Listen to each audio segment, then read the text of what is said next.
Hello tout le monde, j'espère que vous allez bien, moi ça va. On se retrouve pour la partie 4 des vidéos Glow Up. Faut que j'arrête de faire des mimiques comme ça avec mes mains. C'est la partie 4 des vidéos Glow Up et on avance quand même, hein.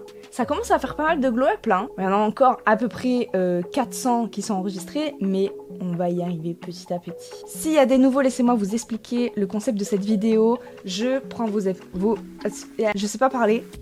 Vous m'envoyez un personnage avec une petite histoire, des caractéristiques physiques et mentaux, moraux, et je glow up ce personnage. Donc on est sur un chara-design de personnage où il y a la tête de près et la moitié du corps, ou le corps entier, ça dépend selon les tenues et selon ce que le personnage m'inspire. Là nous sommes à la partie 4. Et si tu n'as pas vu les 3 autres parties, je t'invite à les regarder. Laissez-moi vous dire que à ce moment précis, la vidéo ne sortira pas dans les temps, elle sortira en retard. Donc n'attrapez pas trop ma veste dans les commentaires. Vous savez que les vidéos Glow Up me prennent vraiment plus de temps que les autres vidéos. Et je vais vous expliquer pourquoi. Ça me met plus de pression psychologique de dessiner vos personnages que de moi inventer un personnage enfant 2 ou mélange 2. Ça me met une pression, mais ça fait peur.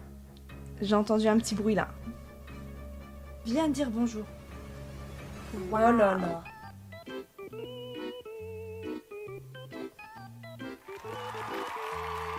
Je suis fière.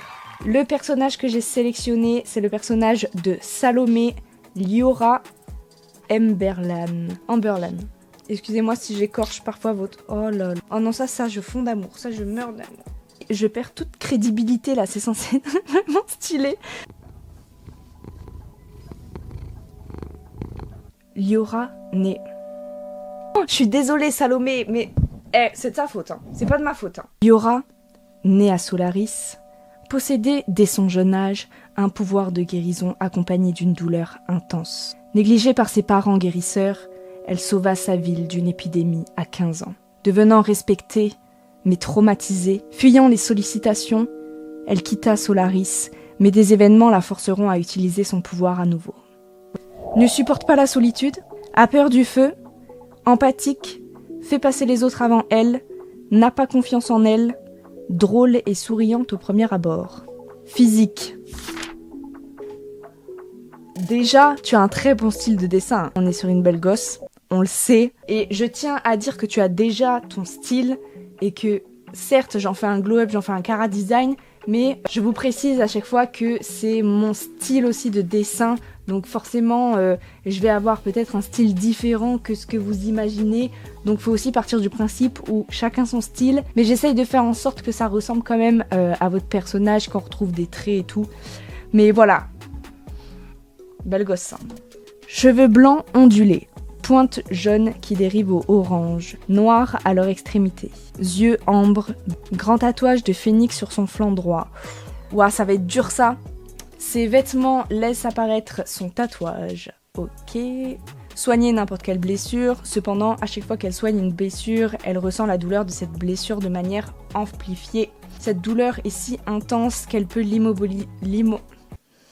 l'immobiliser temporairement. Capacité défensive connue sous le nom de Flamme du Phénix. Je sens que je vais adorer ce personnage, je sens que je vais apprécier le dessiner.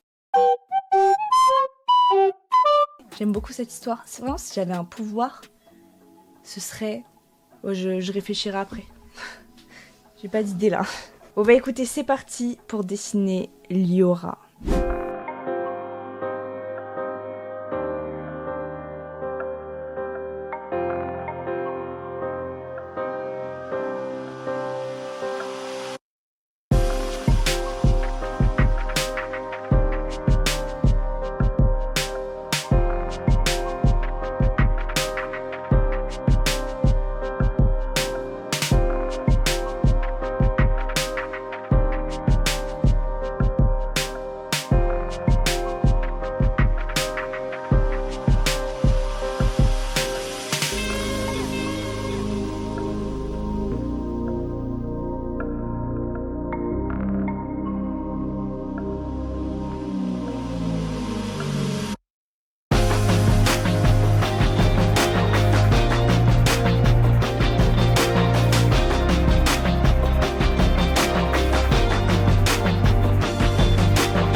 Ok. Je la kiffe. Salomé, je sais pas contre toi, mais j'ai tellement galéré à faire ton personnage. Le temps que ça m'a pris énormément de temps. Je sais pas pourquoi.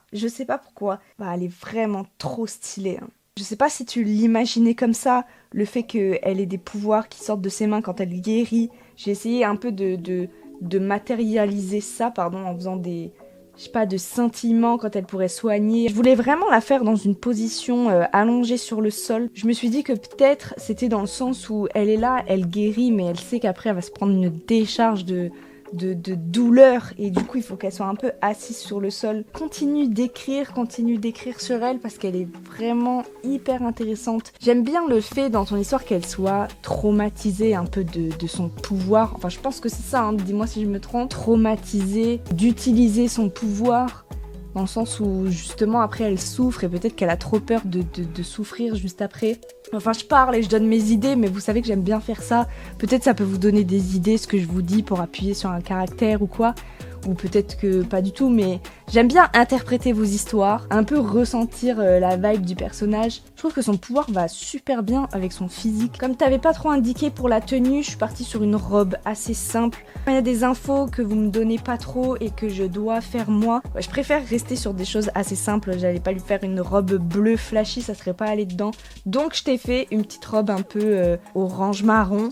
Et je trouve que ça lui va plutôt bien, ça se marie bien avec ses cheveux. J'espère que ton personnage te plaît, Salomé. J'ai vraiment galéré à la dessiner et du coup, je l'affectionne vraiment pour le coup. Et je vais du coup t'envoyer ton dessin dans la semaine. Merci pour ton personnage, continue de dessiner parce que vraiment, elle est incroyable. Et tout de suite, on passe au deuxième personnage, Zero de Dan.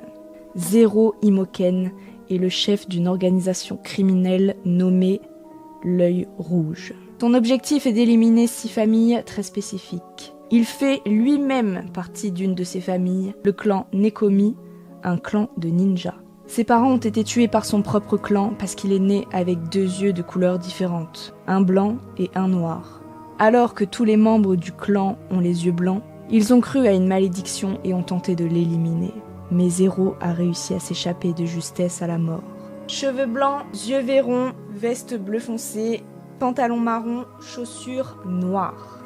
Alors Zero, vraiment, moi il me fait penser un peu à un mec qui est là, qui a toujours les mains dans ses poches un peu. Il marche comme ça déjà. Tu vois, il balance les jambes, il s'arrête. Je pense qu'il n'est pas menaçant au premier abord. Il est plus chill et tranquille. Bon. C'est parti pour dessiner Zero de Dan.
C'est vraiment exactement comme ça que je l'imaginais. Je l'imaginais pas autrement. Je sais pas, il y a un petit mélange là que j'aime bien, là, sympathique là. Il me fait penser à plusieurs personnages à la fois. Mais je sais pas qui. Si vous avez des idées. Lui voilà, il est là, il a un taf à faire, il doit éliminer 6 familles. Dans les 6 familles, il y a sa famille. Bon ça c'est un peu triste quand même pour lui. Tu me diras si je me trompe. Mais les personnes qu'il aimait vraiment, peut-être dans cette famille, c'était ses parents. Et comme ils sont morts, voilà, il n'y a plus personne qui avait ce lien avec lui, en gros. Donc ça le dérange pas de tuer sa famille. Ce qu'on veut dans cette histoire, c'est de voir la vengeance de Zéro face au clan Nekomi. Ce sera peut-être plus facile pour lui de décimer les autres clans, mais le clan Nekomi sera peut-être un peu plus compliqué. Je tiens à te dire que la tenue, j'adore. Au début, j'ai eu un peu peur parce que vous savez que moi, les pantalons marrons, j'ai un peu peur des pantalons maru.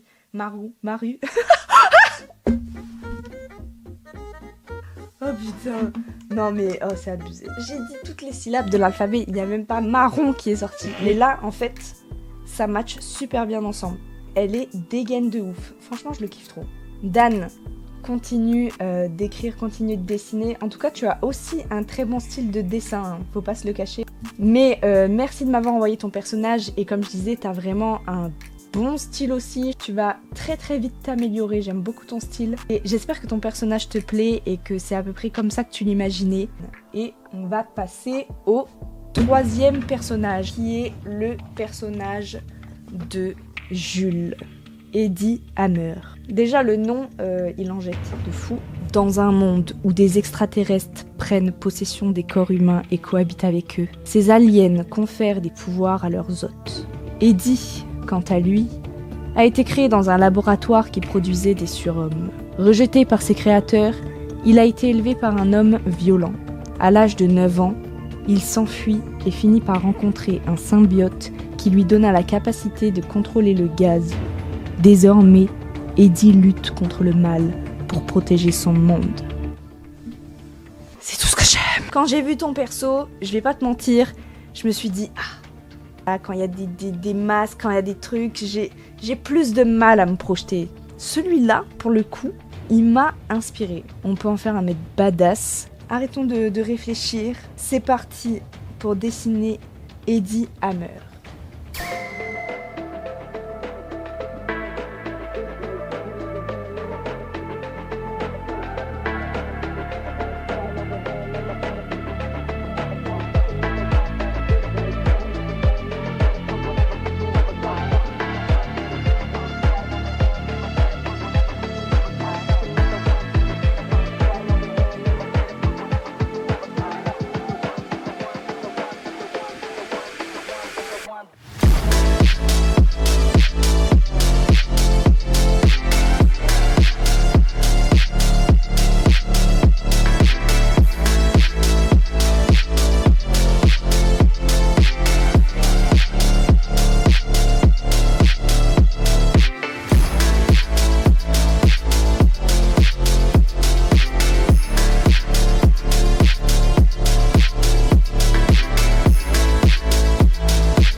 Eddie. Mais voilà. Mais en fait, Eddie là, il a grave un truc, Eddie. En fait, je trouve que le violet, c'est sa couleur. Ça, tu pourras me dire toutes les couleurs que tu veux. Le violet, c'est sa couleur. C'est la couleur de Eddie Hammer. Ça, c'est un bon choix. Déjà, j'espère que ton personnage te plaît, avant de commencer. Pour le coup, c'est celui où je pensais que j'allais le plus galérer. Et finalement, c'est celui où j'ai eu le plus de facilité. Je me sentis mieux avec lui.